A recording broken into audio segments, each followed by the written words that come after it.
देखिए पहला क्वेश्चन है, निम्न में से कौन सा बल एक संपर्क बल है? ऑप्शन है गुरुत्वाकर्षण बल, चुंबकीय बल, घर्षण बल और विद्युत बल। देखिए बल जो एक प्रकार का संपर्क बल होता है, कहने का तात्पर्य ये है कि अगर हम कोई बल लगाते हैं तो एक दूसरे से संपर्क में हो। देखिए गुरुत्वाकर्षण की बात करेंगे, गुरुत्वाकर्षण बल की, तो देखिए अगर हमारा पृथ्वी है और सूर्य है, तो सूर्य क्या करता है अपनी मतलब सूर्य और पृथ्वी इन दोनों के बीच एक गुरुत्वाकर्षण बल लगता है, लेकिन संपर्क नहीं है इन दोनों के बीच में। और दूसरी बात करें, देखिए चुंबकीय बल, ये भी क्या है, संपर्क बल नहीं है लेकिन घर्षण बल। अगर हम किसी चीज है, वस्तु है जिस पर या फिर हम चल रहे हैं, तो दो वस्तुओं के बीच में एक जो बल लगता है वो क्या कहलाता है, घर्षण बल कहलाता है। तो इसका उत्तर जो है ऑप्शन नंबर सी होगा। विद्युत बल भी एक प्रकार का संपर्क बल नहीं है, यानी कि ऑप्शन ए, बी और डी गलत होगा, ऑप्शन नंबर सी करेक्ट होगा। देखिए घर्षण का बल इसका सही उत्तर है। देखिए सर आइजक न्यूटन ने हमें बल की अवधारणा दी, यानी कि बल की जो अवधारणा दी है किसने दी है, आइजक न्यूटन ने। यहाँ से क्वेश्चन बन सकता है, बल एक ऐसी वस्तु है जो किसी वस्तु को प्रदान करने के लिए प्रदान की जाने वाली उत्तेजना या है।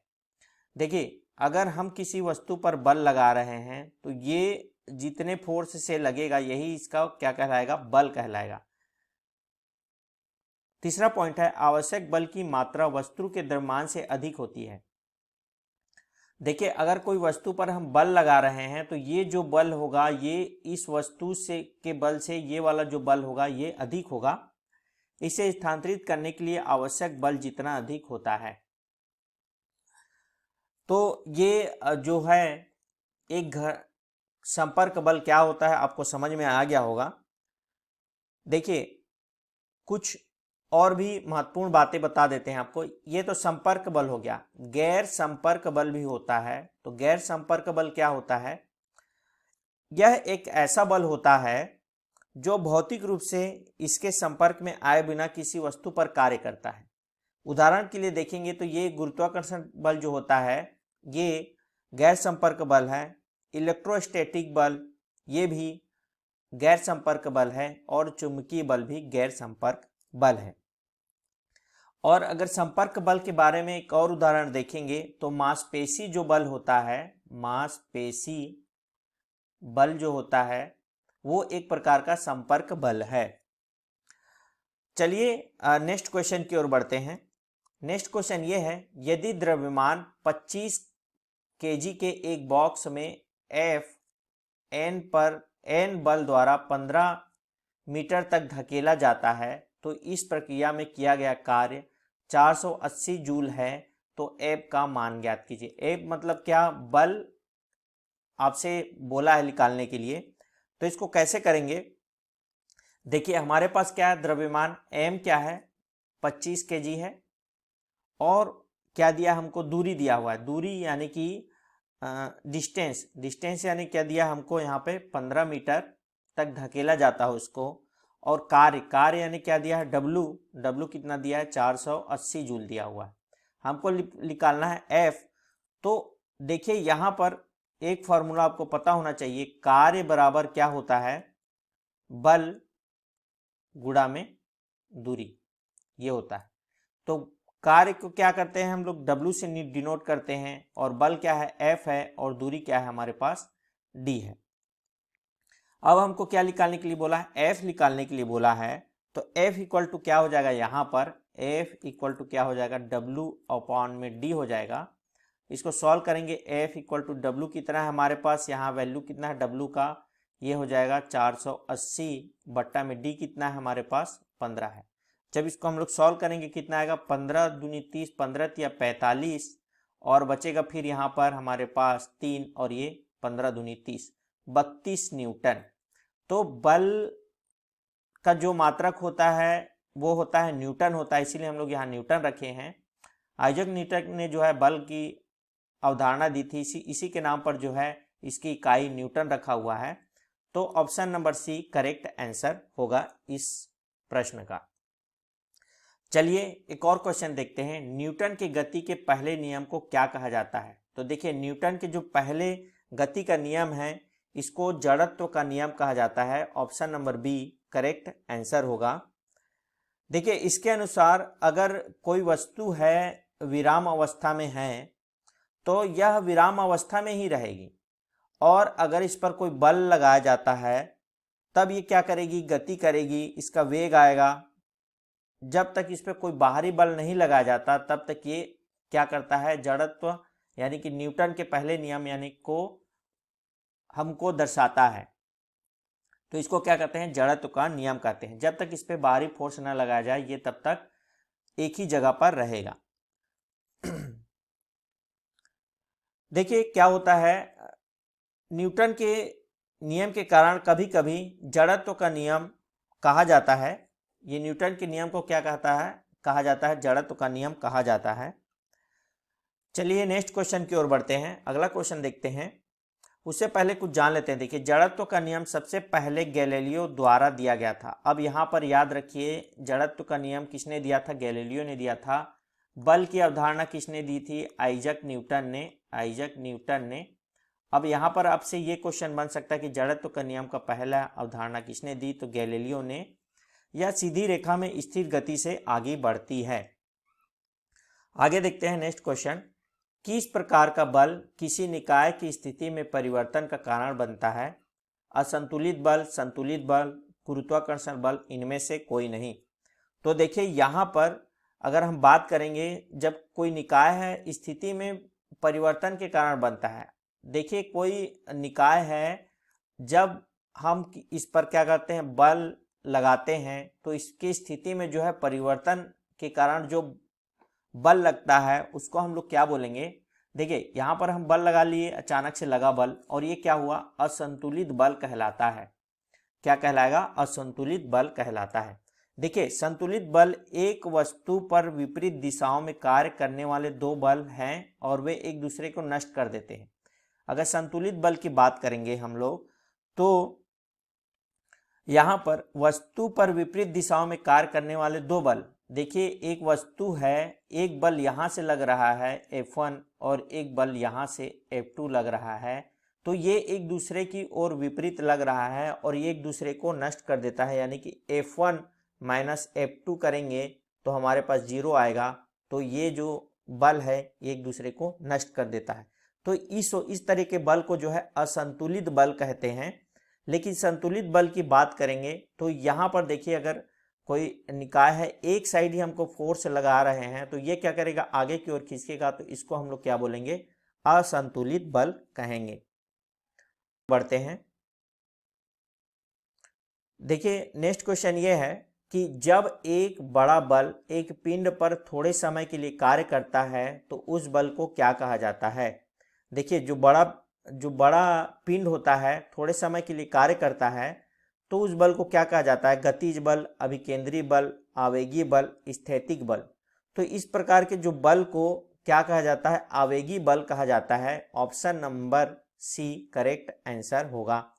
देखिए आवेग एक सदिश मात्रा है। आवेग पूछा जाए कैसी राशि है तो एक सदिश राशि है और इसकी दिशा बल के समान होती है। आवेग का एसआई इकाई जो होता है न्यूटन सेकेंड होता है। न्यूटन सेकेंड जो होता है आवेग बल का एसआई होता है। देखिए अगर हम लोग आवेग बराबर बात करेंगे, आवेग बराबर क्या होता है? तो आवेग बराबर बल और गुणा में समय होता है। ये आवेग का एक फॉर्मूला है, ध्यान में रखिएगा, एग्जाम में पूछ सकता है। आवेग एक सदिश राशि है, मैंने आपको बता दिया। अब देखिए आवेग का एसआई यूनिट भी क्या है? न्यूटन सेकेंड होता है, ये भी मैंने आपको बता दिया।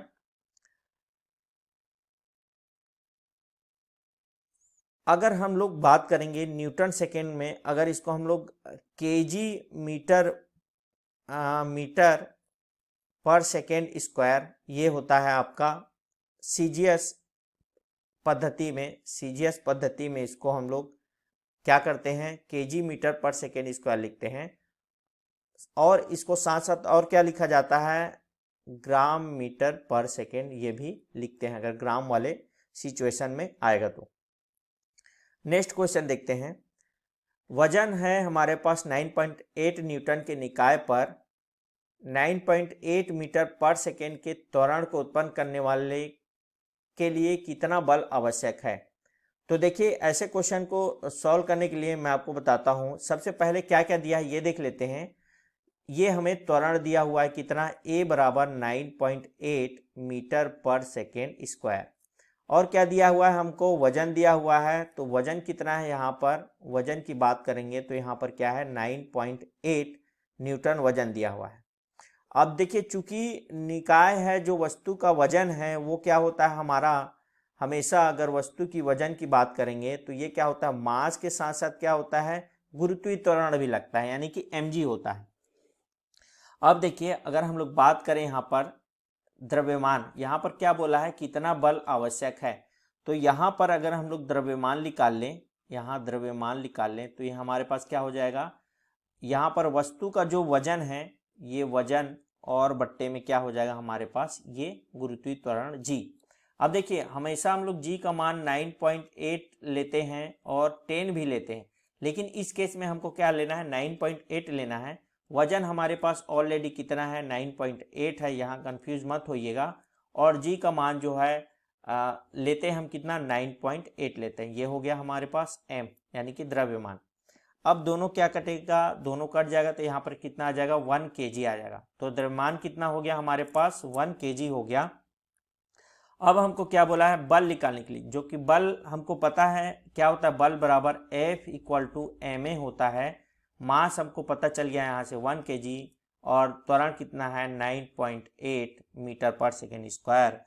अब इसको हम लोग सॉल्व करेंगे तो कितना हो जाएगा, 9.8 न्यूटन क्या हो जाएगा हमारे पास फोर्स आ जाएगा, यानी कि बल बराबर 9.8 newton. Option number C correct answer होगा। अगला क्वेश्चन देखते हैं, बल कौन सी राशि है।